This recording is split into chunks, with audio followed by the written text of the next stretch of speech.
Today, we have episode 2 of Super Sentences, the best way to improve your English speaking skills. Here's how it works. We will begin with a simple sentence. Then, level by level, we will stretch this sentence, making it longer and more advanced. Each time we stretch the sentence, I want you to practice saying it out loud with me. You can shadow me, in other words. I speak, you speak, or you can pause the podcast and repeat out loud. By doing this, we are training our brains to speak longer, more complex sentences. And make sure you stay with me until the very end, because today, we have a funny twist ending that you won't want to miss. Level 1. All right, let's begin. We're starting with a very basic, simple sentence. You can say it with me, or you can pause and repeat after me. Ready? A woman heads to a big job interview. Again, a little quicker. A woman heads to a big job interview. Heads to means she is going to a job interview. She's going to apply for a new position. But it's not just any job interview. It's a big job interview. In this context, big is another way of saying important. This could be a big opportunity for her, a big chance to level up in her career. Level 2. Now, starting off slow, a woman heads to a big job interview in the middle of downtown Denver. Okay. One more time, a little quicker. A woman heads to a big job interview in the middle of downtown Denver. Now we know the location of the job interview. It's in a city called Denver in the United States. And the interview isn't just in Denver. It's in downtown Denver, in the heart of the city, in the middle of the busiest, most bustling area of the city. But it's not just in downtown Denver. It's in the middle of downtown Denver. So, right in the middle of the city. Wow. It sounds like whatever company she's interviewing for probably has a really nice office space. Level 3. Getting a little more serious here. Let's start off slow. A woman heads to a big job interview in the middle of downtown Denver, feeling a bit nervous. Okay, one more time. A little more quickly. A woman heads to a big job interview in the middle of downtown Denver, feeling a bit nervous. Now we have an insight, an idea about how she's feeling, about her emotions, and we see that she's feeling nervous. We could also say anxious, or maybe a little worried or a little uncertain. On the inside, she feels a little stressed out about this interview. I wonder why. Maybe because the interview is in the heart of downtown, in a big, fancy office, and it feels a little intimidating, a little scary. Or maybe she's not feeling too confident in her interviewing skills. Level 4. Moving on to level 4. A woman heads to a big job interview in the middle of downtown Denver, feeling a bit nervous but excited at the same time. Once more, quicker. A woman heads to a big job interview in the middle of downtown Denver, feeling a bit nervous but excited at the same time. All right. We can see here that she's got a real mixed bag of emotions. What's a mixed bag of emotions? That means she's feeling lots of different things. Her feelings are not so simple right now. In fact, they're pretty complicated. There are a lot of conflicting emotions, feelings that don't really agree with each other. Like, yes, she's a bit nervous, a bit worried, a bit anxious, but at the same time, she's also feeling excited. She's thinking, ooh, this could be a great opportunity. Maybe she's going to have a chance to get a fancy new job title, like a manager position, or maybe a chance to make a lot of money in this new job. But whatever the reason, she's also feeling excited. Level 5. We've reached level 5, which means we are halfway there. So, I'd like you guys to take your hand and give yourself a pat on the back to congratulate yourself for taking your English studies seriously. This is a lot like training a muscle at the gym. We are training that spoken English muscle by increasing the difficulty of these sentences little by little. Okay, let's take a look at level 5 slowly at first. A woman heads to a big job interview in the middle of downtown Denver, feeling a bit nervous but excited about the great opportunity at the same time. Okay, one more time, a little quicker.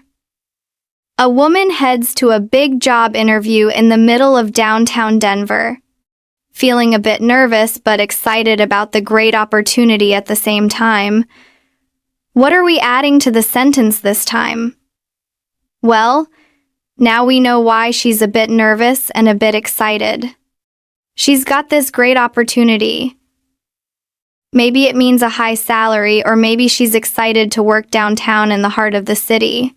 Or maybe she's really looking forward to moving up, to leveling up in her career with a new title. So, the opportunity is great. Because the opportunity is so great, she's excited about the possibilities, but also a bit nervous because she doesn't want to flub the interview. She doesn't want to botch the interview.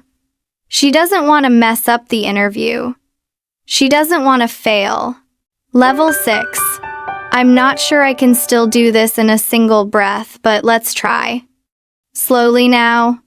A woman heads to a big job interview in the middle of downtown Denver, feeling a bit nervous but excited at the same time about the great opportunity to land her dream gig. Faster now, ready? A woman heads to a big job interview in the middle of downtown Denver, feeling a bit nervous but excited at the same time about the great opportunity to land her dream gig. Okay, so what are we adding this time? She's excited about the great opportunity to do what? Well, to land her dream gig. Okay, so this is what she has a chance to do. To land or to get her dream gig. A gig is another informal way of saying a job. Now, gig is very informal. Maybe if you're talking to your buddy, you'd say, "Hey, how's the new gig?" But if you are in an interview, you probably don't want to use this word because it sounds a little too casual. Anyway, this is her dream gig. This is like the job of her dreams. We don't know exactly why, but we know it's her dream gig. So, she is just so over the moon. Over the moon means she is so ecstatic, which means really excited, really happy about the chance to get this job, to secure this position. Level 7. Let's go. A woman heads to a big job interview in the middle of downtown Denver, feeling a bit nervous but excited at the same time about the great opportunity to land her dream gig, hoping she doesn't trip over her words. Okay, now we know what she's so worried about. Well, not so worried, because remember, she's just a bit nervous. But now we know specifically why. She's hoping she doesn't trip over her words. What does that mean? It means when she's talking, she doesn't want to make any mistakes. She doesn't want to stutter. She doesn't want to misspeak. Maybe sometimes when she's put on the spot, when she's in a situation with a lot of pressure where the spotlight is on her, she has trouble speaking. And in an interview, you are definitely put on the spot. The interviewer is asking you lots of questions and expecting good answers. Level 8. Guys, things are getting serious, and guess what? We are almost to the twist ending, the funny twist ending. Something crazy is going to happen at the end of this super sentence. If you want to know what it is, You better stick around and finish the podcast. Let's go slow at first. A woman heads to a big job interview in the middle of downtown Denver, feeling a bit nervous but excited at the same time about the great opportunity to land her dream gig, hoping she doesn't trip over her words or spill coffee on her new outfit. Okay, so now we know there are two things she's worried about. Number one, she doesn't want to misspeak. And number two, she doesn't want to do something embarrassing like spill coffee on her new outfit. Wow, she is taking this interview really, really seriously. She even bought a new outfit just for this interview. She doesn't want anything to go wrong. Level 9. Let's go slow at first. A woman with toilet paper stuck to her butt, oh no, heads to a big job interview in the middle of downtown Denver, feeling a bit nervous but excited at the same time about the great opportunity to land her dream gig, hoping she doesn't trip over her words or spill coffee on her new outfit. Oh no, guys, this is not looking good for the woman in this story. This poor woman, unbeknownst to her, she has toilet paper stuck to her butt. Maybe she used the bathroom before heading into the interview and she didn't realize it. But a string of toilet paper became stuck to the back of her pants, to her butt, to her rear end. Oh my God, that is so embarrassing. I would say that's beyond embarrassing. I would say that's humiliating. I would say that she is going to be mortified. Mortified means when she realizes what has happened. Oh no, what a disaster. What a terrible, terrible, awkward situation. Guys, I think tripping over her words or spilling coffee on her new outfit, these things are the least of her worries. What does that mean?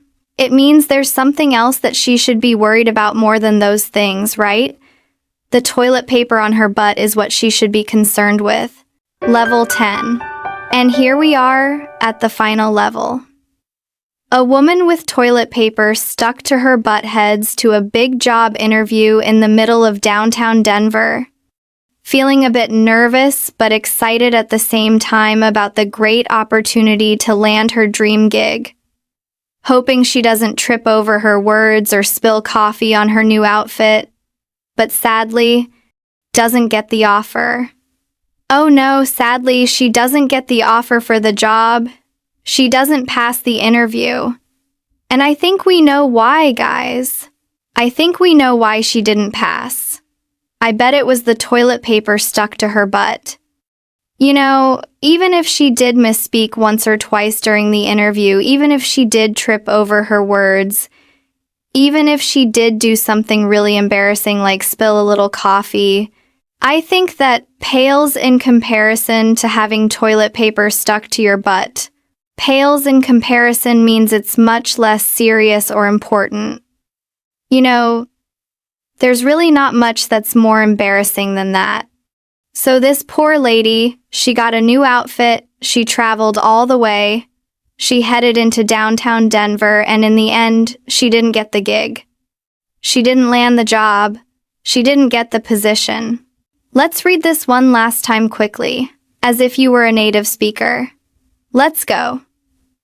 A woman with toilet paper stuck to her butt heads to a big job interview in the middle of downtown Denver, feeling a bit nervous but excited at the same time about the great opportunity to land her dream gig, hoping she doesn't trip over her words or spill coffee on her new outfit, but sadly, doesn't get the offer.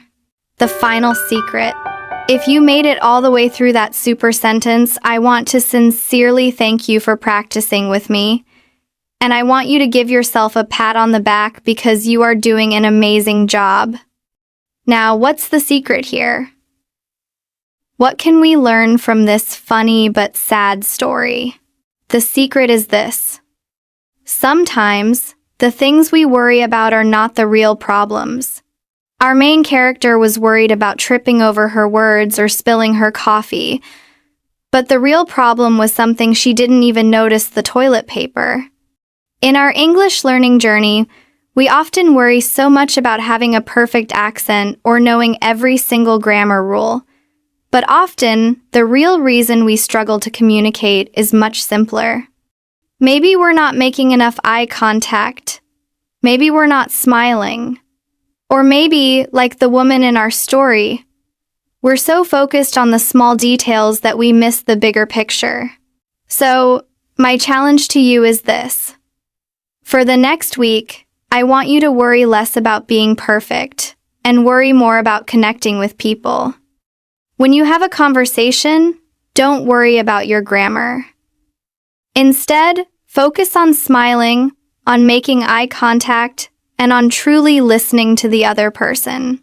You might be surprised at how much your confidence and your fluency improve when you stop worrying about the small things. Please like, share, and subscribe to the Wisdom English podcast channel to watch our next videos.